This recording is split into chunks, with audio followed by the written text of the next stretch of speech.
Olá, GV, tudo bem? Estou gravando num cenário um pouquinho diferente. Estou aqui a 8.000 pés num voo privado pelo Brasil e estou aqui hoje. Vou compartilhar um conteúdo com vocês, nada mais nada menos com o dono do avião que me convidou para um evento muito bacana.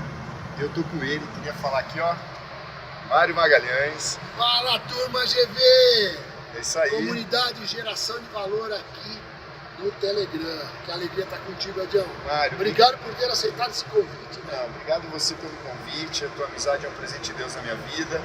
E eu quero aqui aproveitar o tempo com o Mário para compartilhar um pouquinho do que eu aprendi, né? Porque você pode trabalhar com pessoas, mas você pode também ter o melhor das pessoas, você pode fazer amigos, né, Mário, no trabalho. Eu considero que você é um grande amigo que Deus me deu através da vida profissional. Eu vou contar um pouquinho, compartilhar com você, GV, um pouquinho das coisas que eu aprendi com o Mário, né? Conheço o Mário há mais de 30 anos, ele foi o meu primeiro chefe lá, eu trabalhei na empresa dele, na cidade de Porto Alegre, que era uma escola de inglês, e eu aprendi com o Mário algumas coisas, eu vou compartilhar contigo, tá? Eu aprendi com o Mário me deu referência, me deu mentalidade, mostrou que eu poderia querer mais da vida. Eu era um garoto que eu tinha uma vontade de vencer, mas não tinha aquilo canalizado para o profissional. O Mário, através do apetite que ele tem, intenso de viver, me ensinou isso, né, Mário? Se você está dizendo. Então quando eu conheci o Mário, eu era um militante.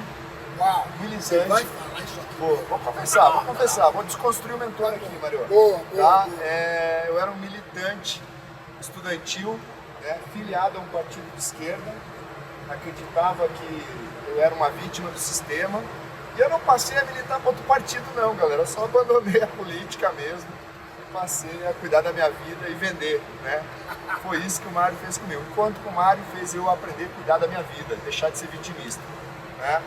A segunda coisa que eu aprendi com o Mário foi, o Mário veio trabalhar na WhatsApp e tudo começou com ele vindo pedindo perdão por um dia que ele, como meu chefe, ele considerou que ele cometeu um excesso comigo. E realmente cometeu, eu já tinha perdoado no meu coração, mas ele entendeu que era importante ele pedir perdão, né, Mário? Com certeza. Ele veio, então eu vi ali, aquilo me confrontou, eu vi a humildade do Mário, e eu, obviamente, declarei o perdão mais uma vez, e a gente se aliançou mais próximo, né? Então foi muito importante ver um chefe, um líder pedindo perdão para um liderado, né? O Mário também mostrou humildade quando ele aceitou vir trabalhar com o Flávio. Ele, que tinha sido chefe do Flávio, ele aceita. Mas você fala, Édio, para ele era conveniente, ele fez um negócio com o Flávio. É verdade, o Mário não é burro, mas eu vou dizer para vocês, o orgulho emburrece as pessoas. O Mário, ele foi inteligente e humilde. Então ele teve a humildade de vir trabalhar com o Flávio, entendendo que naquele momento o Flávio estava acima dele e ele merecia, ele deveria estar com o Flávio ali aprendendo e conectado, e fez um bom negócio, prosperou na WhatsApp, agregou na WhatsApp, e eu fui confrontado com a humildade e aprendi. Outra coisa que eu aprendi com o Mário, a gente competindo, o Mário tinha uma equipe chamada Intocáveis, eu trabalhava numa outra equipe chamada Pelicanos, e o Mário, a competição levava 16 semanas, e eu estava na equipe ganhadora, eu fiz parte da equipe que deu de 16-0 na equipe dele. Só que eu fui o maior beneficiado com a derrota do Mário, porque eu vi que o Mário, em 16 semanas, ele não desistiu nenhuma semana. A equipe dele lutou todas as semanas e no último dia ele lutou até o último minuto para ganhar uma semana e perdeu. E eu estava do lado vencedor, tomando um banho de mentalidade. Eu pensei comigo mesmo naquele dia, eu preciso aprender muito com esse cara. Eu já teria jogado a toalha no meio do caminho, como eu fiz muitas vezes. Então eu aprendi. Eu lembro que eu pedi a Deus, eu quero ter a resiliência que o Mário tem. E aí eu aprendi isso com você, Mário. E eu aprendi também com o Mário, porque o Mário é um cara intenso. Aprendi com o Mário, num dado momento, que por ele ser intenso, ele me confrontava. Ele vinha com palavras firmes. E toda vez que ele vinha com palavras firmes, eu fugia do Mário. Eu não vou mais atender esse cara. Não, Mário. Pediu até para ser transferido para outro país. Pediu para o Flamengo, me transfere para outro país. Exatamente. Não tem como fazer um board com esse cara. Exatamente. Não. Você se entende com ele, mas... A gente brigava igual irmão, galera. O Flávio tinha maior trabalho com a gente. E aí... Eu tinha mais trabalho com você. Comigo, claro. Eu sempre me preocupava. Outra coisa, aproveita também para falar que depois você viu o reverso. Exatamente. Depois os pericanos apanharam. É verdade. Com o Flávio comandando. É verdade, é verdade. Depois ele virou. Mas falando aqui do Edio, que desistia do Mário, eu cheguei à conclusão que, na verdade, o problema não era ele que falava palavras duras comigo ou com as pessoas. Era eu que era fraco e que eu desistia dele. Na hora de confrontar ele, eu falei, meu irmão, você perdeu a mão comigo, você passou uma linha, eu preferia cancelar ele. Na verdade, eu era que era fraco. Aí eu falei, não, cara, quando eu entendi que eu era fraco, eu falei, não vou mais cancelar esse cara, não vou mais fugir de confrontar ele. Se ele errar comigo, eu vou chamar ele, não vou abrir mão da amizade dele, porque ele não abre mão da minha amizade. Né? Eu é que sou fraco que abro mão da amizade dele. Né, Mário? Eu não pedia pra ficar livre de você. É, exatamente. Eu pedia.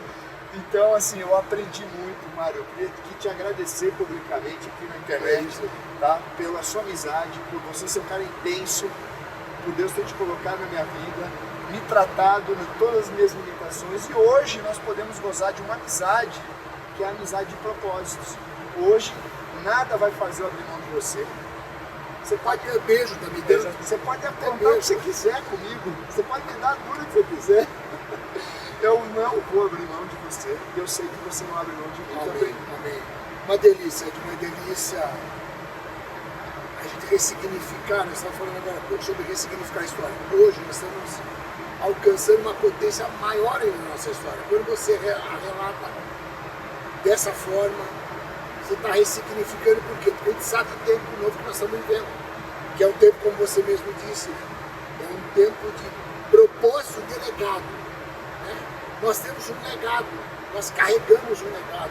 Pessoas carregam um legado a partir da nossa entrega. A partir desse testemunho vai ter mais pessoas alcançando uma potência maior no nosso legado, que é esse legado que se traduz hoje, depois de tudo que você relatou brevemente, assim, quantos desafios nós passamos, quantos desafios nós passamos, onde nós tínhamos motivos para desistir, onde não importa quem está mais forte, quem está mais fraco, mas muitos não chegaram nem a viver uma fração do que nós vivemos.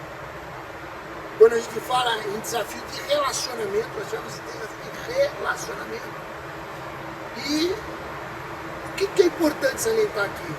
Vale a pena você identificar quais são os relacionamentos que você não pode abrir mão deles. Isso aqui, ó, esse relacionamento começou com interesse transacional, não tem nenhum problema. Isso. Começou com network. Relacionamento transacional é um network. Tem network que você compra, network que você contrata. Só que tem relacionamentos que migram. É a minoria. Mas você tem que estar atento para aqueles relacionamentos que vão migrar de patamar, como esse que eu construí com esse homem. Um homem de Deus, acima de tudo. Um homem que foi usado por Deus para apresentar Jesus de forma incontestável para mim. Eu tomei a decisão de reconhecer Jesus como meu Senhor e Salvador a partir da vida dele. O Flávio semeou bastante, mas foi com a vida do Edio, nesse dia que eu pedi perdão para ele, inclusive. Nesse mesmo dia que eu reconheci Jesus como meu Senhor e meu Salvador. E a partir daí estamos vivendo um processo que não tem fim. E o processo do nosso relacionamento, da nossa irmandade, também está alcançando outro patamar agora. Por isso que nós estamos nesse encontro também. Um encontro muito especial, um retiro, onde nós vamos entender com mais clareza ainda que Deus tem preparado para nós para esse novo momento, que segundo que Ele mesmo disse, tem a ver com esse ciclo mais potente ainda que nós estamos vivendo a partir da nossa amizade. Edio, vale a pena perseverar. E a venda nos ensinou isso também. Ambiente de venda nos trata, Sérgio. Ambiente de venda nos deixa resiliente para perseverar com sensibilidade, para perseverar com as pessoas que valem a pena. Obrigado, meu irmão, por tudo também. Obrigado tá? a você pela amizade. E ó, pensa, pode ter uma pessoa que você está querendo se livrar e essa pessoa vai estar um dia voando um jatinho contigo, celebrando com você e você vai ter uma gratidão muito grande. Então, às vezes, o que está acontecendo contigo, não abre mão de pessoas tão fácil, tá bom? Tem pessoas que às vezes são difíceis, mas elas estão sendo usadas para tratar a sua fraqueza. Valeu? Um abraço, valeu. Valeu, Esperamos Guilherme. ter ajudado vocês, GV. Valeu. Valeu.